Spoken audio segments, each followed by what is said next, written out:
रखी लिया भगते दिलाज ओ माता मेरी है। हमारे जम्मू कश्मीर के राजा महाराजा कैसे रहते थे? हाँ, दरबार होते थे, साल के दो बार दरबार होते थे बेटा। विजयदशमी के दिन पिताजी स्वयं प्रोसेशन घोड़े के ऊपर चढ़ के पहले सफेद घोड़े पे आगे चलते थे। तो मतलब उस किस्म का प्यार जो जो कहते हैं वो नहीं ना मिला, न डांट मिली न इतनी प्यार। डांट नहीं कभी पड़ी, कभी भी नहीं बड़ी। कम पड़ी डांट। तो आप उस समय शरारतें करते थे? मैं शुरू में शरारती था ही नहीं, तो कभी बड़ा कुछ भी शरारत नहीं? बड़ा वेलकम ही मैंने शरारत उन्होंने उन राजकुमार कॉलेज में नहीं मुझे भेजा, उन्होंने पब्लिक स्कूल में भेजा, दून स्कूल, जो पहला पब्लिक स्कूल था भारतवर्ष में। दिखिला डोगरा देश ओ मित्रा, दिखिला डोगरा देश। ये poet, classical singer, politician, philosopher Jammu Kashmir के सदर रियासत रह चुके हैं। इन्होंने बीइंग अ पॉलिटिशियन जम्मू के आर्ट कल्चर को बहुत ही खूबसूरती से बैलेंस करने की कोशिश की है। ये किसी भी तारीफ के मोहताज नहीं है। नमस्कार, आप सभी देख रहे हैं बाहु एक्सप्रेस न्यूज़ चैनल और मैं हूँ विदुष लाठिया। हमारे आज के इस खास कार्यक्रम में हमारे साथ हैं हमारी जम्मू की आन बानो शान, हमारे जम्मू के लास्ट रूलिंग किंग महाराजा हरि सिंह जी के बेटे महाराजा डॉक्टर करण सिंह जी। तो सबसे पहले तो डॉक्टर साहब आपका स्वागत है हमारे इस चैनल में। धन्यवाद धन्यवाद। मैं तहे दिल से शुक्रिया अदा करना चाहूँगी आपका कि आपने मुझे अपना कीमती समय दिया। जरूर, आप जम्मू के हैं, क्यों नहीं आपको समय दूं। Thank you so much. तो डॉक्टर साहब, मेरा आपसे सबसे पहला क्वेश्चन ये रहेगा कि हमें एज ए यंगस्टर्स बहुत क्यूरियोसिटी होती है ये जानने की कि हमारे जम्मू कश्मीर के राजा महाराजा कैसे रहते थे। जैसे हम फिल्मों में देखते हैं, वीडियोस में देखते हैं कि राज रजवाड़े राजस्थान के, मराठों का हमने देखा, लेकिन जम्मू कश्मीर के राजा महाराजा उस समय कैसे रहते थे? देखिए, वो जो आपने देखे ना मराठा के और राजस्थान के, वो पुरानी बातें हैं। जैसे उसमें तो हमने भी फिल्म बनवाई हुई है महाराजा गुलाब सिंह जी पे। तो एक तो वो राजे महाराजे कैसे लड़के उन्होंने ये रियासत बनाई। अगर आप पिताजी की बात कर रहे हैं तो वो तो उस किस्म की बातें नहीं लगेंगी आपको जैसे वो वहाँ की हैं, क्योंकि उनका रहने का स्टाइल जो है एक मुकाबलतन बड़ा सिंपल था। और उनके महल भी जो उन्होंने बनाए हुए हैं वो बहुत लंबे चौड़े महल ऊंचे नहीं बनाए, बड़े सुंदर महल बनाए। अगर आप देखें श्रीनगर में जो हमारे गुलाब भवन गुप्कार में पैलेस था, बहुत सुंदर और सिंपल था और पहाड़ के साथ बिल्कुल अच्छा जुड़ जाता था। और उन्होंने बड़ा पैलेस छोड़ दिया था, शेरगढ़ी भी छोड़ दी, मंडी मुबारक भी छोड़ दी। तो राजा पिताजी के पिता जो हमारे मेरे दादाजी राजा अमर सिंह जी ने एक गुप्कार और रामनगर में जगह ले रखी थी, वो वहाँ रहते थे। तो रहने का एक तो पहली बात यह है कि हाँ, दरबार होते थे, साल के दो बार दरबार होते थे बेटा। एक तो विजयदशमी का दरबार होता था श्रीनगर में और एक बैसाखी का दरबार होता था जम्मू में। उस दिन दरबार के दिन तो पूरे वो लगा के वो अचकन वगैरह तो लगा के साफा लगाते और उसमें कुछ गहने वगैरह भी लगाते थे और तख्मे वगैरह। तो लोगों को भी सबको अपने साफे बांध के बैठना पड़ता था। वो दो ओकेजन थे जिसमें जो आप फ्यूडल बात कह रहे हो ना कि राजा महाराजे की जो बात है, वो भी उसमें हाथी नहीं थे, कोई घोड़े जरूर थे। विजयदशमी के दिन पिताजी स्वयं प्रोसेशन घोड़े के ऊपर चढ़ के पहले सफ़ेद घोड़े पे आगे चलते थे, उनके पीछे ये रसाला चलता था, उसके पीछे फौज चलती थी। वो बटमालू जो परेड ग्राउंड है श्रीनगर में, वहाँ होता था। वो अच्छी शान होती थी, कोई शक नहीं इसमें। हाथी चले गए थे मेरे पैदा होने तक, पहले होते होंगे हाथी, लेकिन पिताजी ने कोई हाथी नहीं रखे। तो जैसे मतलब कि हम पिक्चर्स में देखते हैं कि जो राजकुमार होते हैं वो भी हैवी ज्वेलरीज पहनते हैं, या फिर उनका पहनावा पूरा राजा महाराजा उस तरह। देखिए, हमें तो बिल्कुल पिताजी ने हमें बिल्कुल एक स्ट्रिक्ट उसमें डिसिप्लिन में रखा। तो अगर मैं कहानी सुनाऊं अपने बचपन की, पैदा तो मैं फ्रांस में हुआ, आपने पढ़ा होगा। उस वक्त पिताजी गए थे राउंड टेबल कॉन्फ्रेंस एड्रेस करने, तो वहीं अच्छा, पिताजी ने 4 विवाह किए थे। 3 जो पहले विवाह किए थे वो राजकुमारियाँ थी, 2 गुजरात में, एक हिमाचल की। माँ जी जो थे वो गांव की थी, एक छोटा सा गांव है विजयपुर, लम्बा ग्राम के ऊपर कांगड़ा में। वो डोला आया था, हमारे यहाँ एक रिवाज होता था कि जिनमें राजा तो जा नहीं सकते थे गांव में बारात लेके, तो वो डोला आया था। शादी उनकी हुई जो हाँ अब राजभवन है श्रीनगर में, तो शादी वहाँ हुई। मुझे लगता है शादी 1926-27 में हुई। तो जब हम 1931 में, वो 30 में हम वहाँ से चले भारतवर्ष से समुद्री जहाज से। तो पैदा हुआ मैं फ्रांस में, होटल मार्टिनेज है, कमरा 318, 319, 320, क्योंकि मैं I was a famous baby, तो सबको पता है कमरे का। हम उसके बाद मैं और महारानी हम गए थे, उसी कमरे में रहे थे जहाँ मैं पैदा हुआ। तो खैर पैदा होके वापस आया, 5 साल तो माँ जी के साथ ही रहा। 5-6 साल का जब मैं हुआ तो पिताजी ने मुझे अलग करके और मेरी अलग एस्टैब्लिशमेंट कायम कर दी, जम्मू में भी और श्रीनगर में भी। 2 लड़के, दिगपाल सिंह और दिग्विजय सिंह, अपने महाराज के, वो 2 लड़के मेरे कंपेनियंस थे और अंग्रेज गार्डियन थे। तो उसका कारण ये था, मुझे लगता है बापूजी को लगता था कि एक ही बेटा है और अगर ये पैलेस में रहेगा तो बिगड़ जाएगा, क्योंकि सभी के नहीं बेटा बेटा। तो उन्होंने, देखो कितनी दूरदर्शिता थी उनकी, उन्होंने अलग कर दिया। हालांकि उस वक्त माँ जी बड़े दुखी हुए होंगे, और इतना हमारा वो डिसिप्लिन था कि माँ जी को हफ्ते के 3 बार और बापूजी को हफ्ते के 1 बार मिलता था, बंधे हुए थे दिन। और हमारा सारी दैनंदिनी जो है, दिन की जो प्रोग्राम था वो सब बंधा हुआ था। सुबह राइडिंग करनी है, फिर टीचर आते थे पढ़ाने, फिर ये, फिर गेम वगैरह सारा। तो उन्होंने ऐसा किया कि 6 साल की उम्र से 11 साल की उम्र तक 6 साल हम अलग ही रहे, ऐसे इस परिस्थिति में रहे। तो पिताजी को 1 बार हफ्ते के मिलते थे, उनको बड़ा रोब था पिताजी का। जैसे आपने बताया कि वो काफी डिसिप्लिन में आपको रखते थे, बड़े तो जैसे हमारे पेरेंट्स को अभी हम पढ़ाई नहीं करते हैं, शरारतें करते हैं, तो हमें डांट पड़ती है। नहीं हमें, हाँ वही नहीं, हमारे अपने जो अपने बच्चों को तो खुद हमने रेज किया, वो तो सवाल ही नहीं उठता। तो लेकिन वो हमारी परिस्थिति जो अलग थी ना, ठीक है, तो मतलब उस किस्म का प्यार जो कहते हैं वो नहीं ना मिला, ना डांट मिली ना इतनी प्यार। मतलब आप थोड़े टाइम के लिए मिलते थे उनके बाद, हाँ, उसके बाद रहते थे, मतलब कम रहते, तो डांट पड़ी नहीं आपको? डांट नहीं कभी पड़ी, कभी भी नहीं पड़ी। कम पड़ी डांट।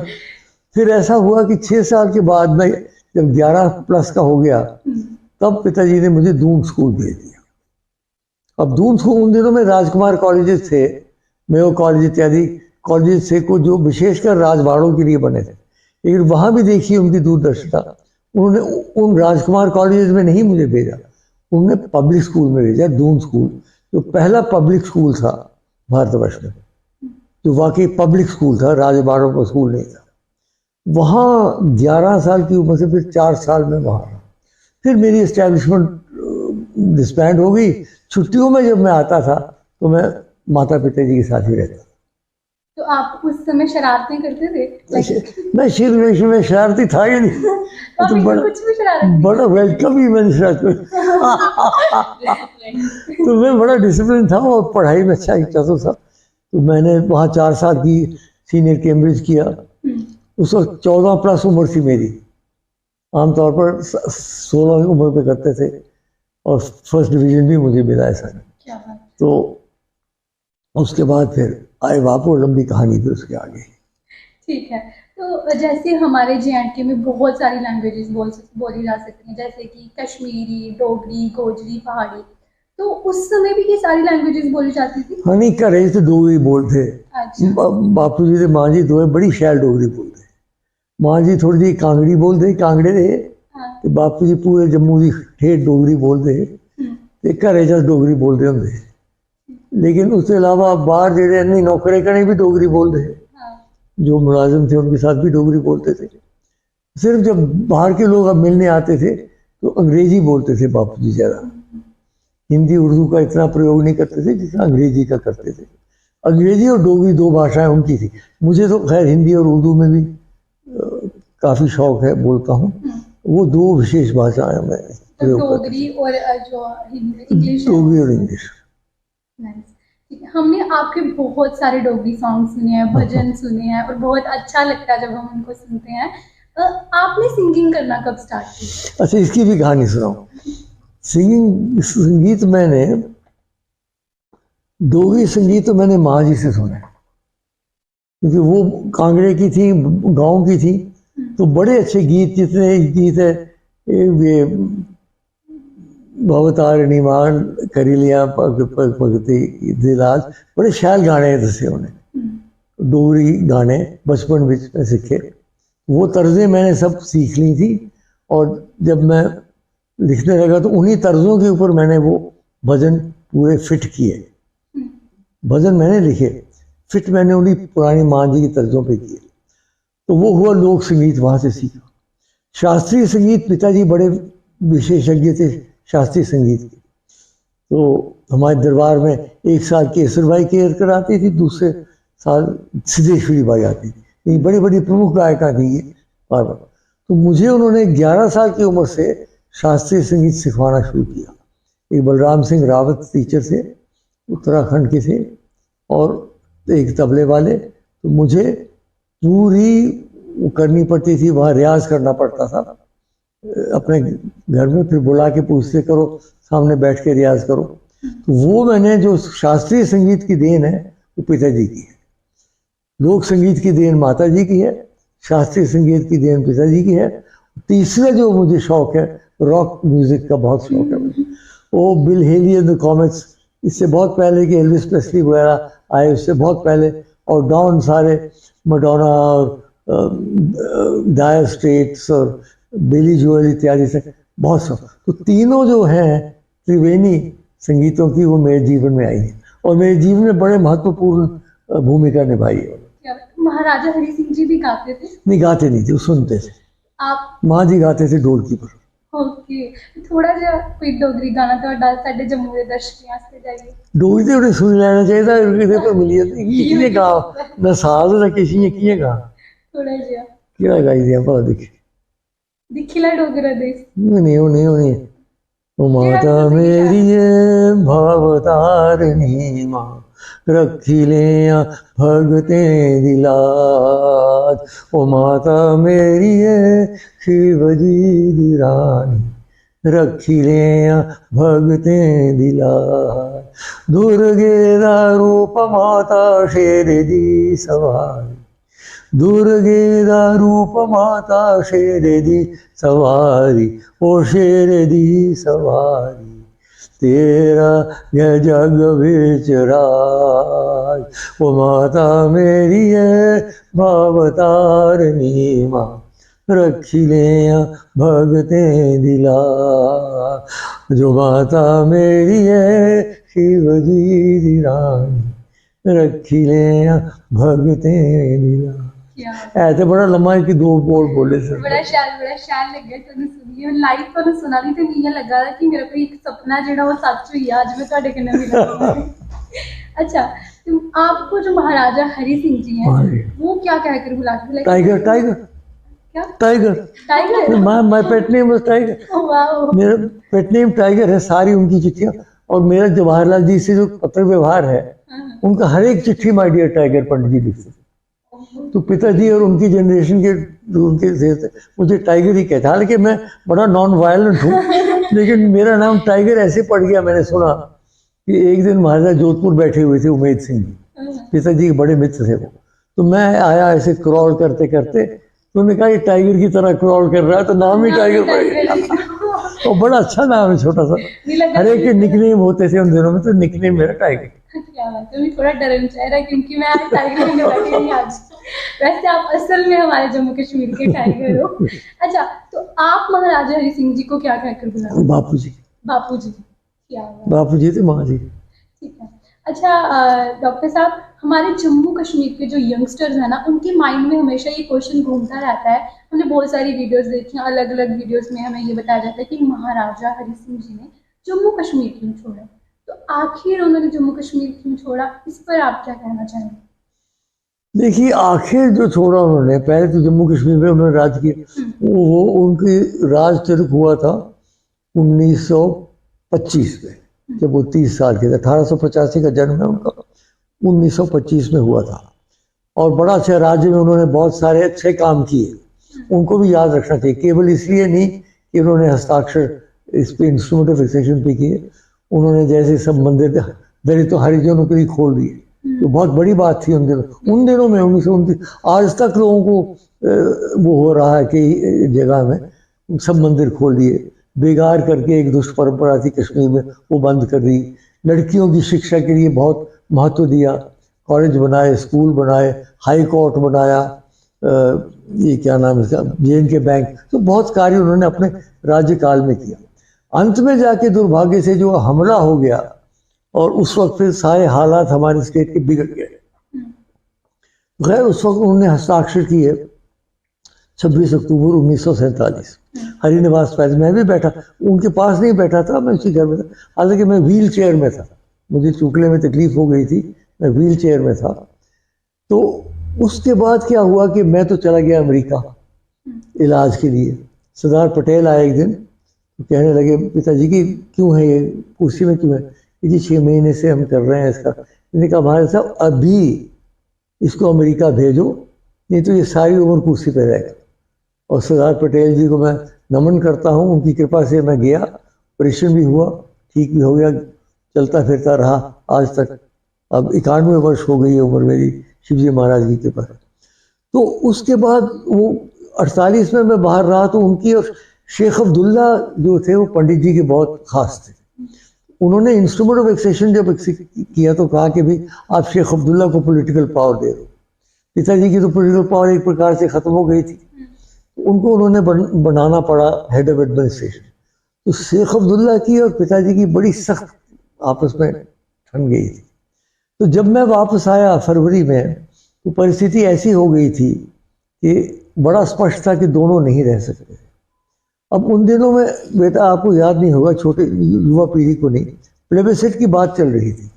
आजकल तो लोग कहते हैं कि आप प्लेबिसाइट की बात बड़ी ज़बरदस्त चल रही थी। यहाँ तक कि प्लेबिसाइट एडमिनिस्ट्रेटर अपॉइंट हो चुका था, अमेरिका का एडमिरल चेस्टर निमित्स। तो प्लेबिसाइट जब होने वाला था, तो इंडिया के लिए कौन जीतने वाला है प्लेबिसाइट? मुसलमानों में शेख अब्दुल्ला। एक बात कहनी पड़ेगी, जब 47 में हमला हुआ तो शेख अब्दुल्ला खड़ा रहा इंडिया के साथ, ऐसा नहीं उन्होंने कभी उसको दूसरे पक्ष नहीं किया। तो शेख अब्दुल्ला ने ये कहा, मैंने हमने सुना पंडित जी को, कि जब तक महाराजा हरि सिंह स्टेट में है तब तक मैं नहीं जीत सकता, और महारानी तारा देवी भी नहीं, क्योंकि माँ जी जाते थे, वो गाँव की थी, वो ज़्यादा जाती थी रेफ्यूजी कैंप में मिलने में, बापू जी तो बैठते थे। तो उन्होंने ये कहा कि सरदार पटेल ने हमें बुलाया यहाँ दिल्ली में अप्रैल 1949 में, 49 में, और उनको फिर कहा कि महाराज साहब, आप अगर 6 महीने के लिए बाहर रहें, आप और हमारे साथ तो अच्छा रहेगा। नेचुरली बापू जी को शौक तो बहुत हुआ कि भाई ऐसे सेशन भी हमने किया, और बाद में उन्होंने कहीं लिखा भी कि भाई निज़ाम तो लड़े भारतवर्ष के विरुद्ध, उनको तो राजप्रमुख बना दिया गया, और हमने जो एक्सेशन किया हमें जला वतन कर दिया गया। 6 महीने, लेकिन फिर वो आए नहीं वापस। केवल मैं उनकी अस्थियां ले आया 1961 में। अस्थियां मैंने सारे जम्मू के ऊपर फिरा दी। तो महाराजा हरि सिंह जी खुद नहीं जाना चाहते थे उनके साथ? नहीं, खुद नहीं जाना चाहते थे, खुद तो नहीं छोड़ते, लेकिन इस तरीके से भारत सरकार ने उनको मजबूर किया। कोई धमकी नहीं दी, लेकिन यही होती है मजबूरी के बाद जो कहना कि भैया आप बाहर रहिए। ये काफी गलत है वैसे। अब वही हो गया, उसको क्या पता। हमारे जम्मू का युवा डोगरा बहुत टाइम से कोशिश कर रहे थे कि महाराजा हरि सिंह जी हाँ छुट्टी मिले, और फाइनली वो छुट्टी बहुत बहुत बधाई है जितने मेरे श्रोता हैं, जिन्हें खास तौर पर जम्मू के नौजवान उन्हें बड़ी मैं मुबारकबाद देना। बड़ा संघर्ष किया तुसें सारे, खास तौर पर युवा राजपूत सभा ने बड़ा संघर्ष किया। और भी सब कौमां मिलियां, ऐसी गल नहीं है। सारे और विरोध नहीं कुछ नहीं किया जम्मू च, सारे इकट्ठे होइए ते उनकी छुट्टी होई है। मैं बड़ी बड़ी खुशी इस गल्ले दी है कि तुसें सारियां बड़ी बड़ी बधाई। बिल्कुल सारे आर्टिस्ट लोग थल्ले उतरी आए, इन्ने शैल शैल गाने उन्हें बड़े शैल गाने, तुसीं सुने सारे गाने? सारे नहीं सुने, कल सुने। केड़ा कोई तुसीं याद है? नहीं चेता नहीं आवत। बापू जी के बारे च गाने, हाँ जी, एक वो भी गाना महाराजा जी दे पुत्तां छुट्टी लेके छोड़ांगे, हाँ वो भी सुने। वो तो नारा है गाना, गाना पूरा गाना कटे हुए थे उसमें। ठीक ते सारे ही महाराजा देश का- छोड़ी नहीं हो जाना। लम्मिया भाखा गांधी एक बड़ी शैल, राजा जी देश छोड़ी नहीं जाना, नहीं हो जाना, बड़ा शैल, बड़ी शैल लम्मिया भाखा होंगी है ना, हाँ। वो बड़िया शैल। वो माँ जी भी गाते होंगे।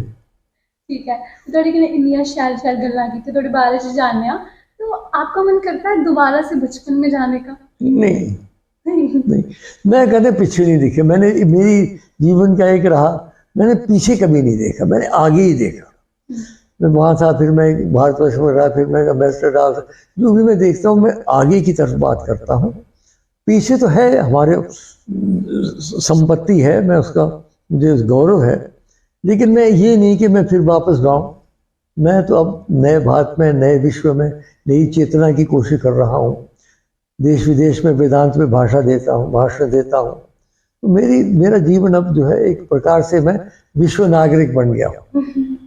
और हमें इस बात का काफी गर्व है पूरे जम्मू कश्मीर को। गर्व तो है, लेकिन लोग आप लोग के जम्मू वाले कहते हैं मिल देनी, मिलना की है, मैं तो दिल्ली रहूँ ना, हाँ, फिर मैं कभी साले तो 2-3 बारी जाना, नहीं आदि मिल देनी। तो मैं तो जम्मू थोड़ा बैठे था कि मिलन में सारे जेह्ड़े कोई मिलना चाहन, जि'यां तुसें आख्या बिल्कुल जी, जि'यां मैं सुनिया भाई जम्मू के सलाथे में आई जाओ, मैं कुछ ना तो नहीं की।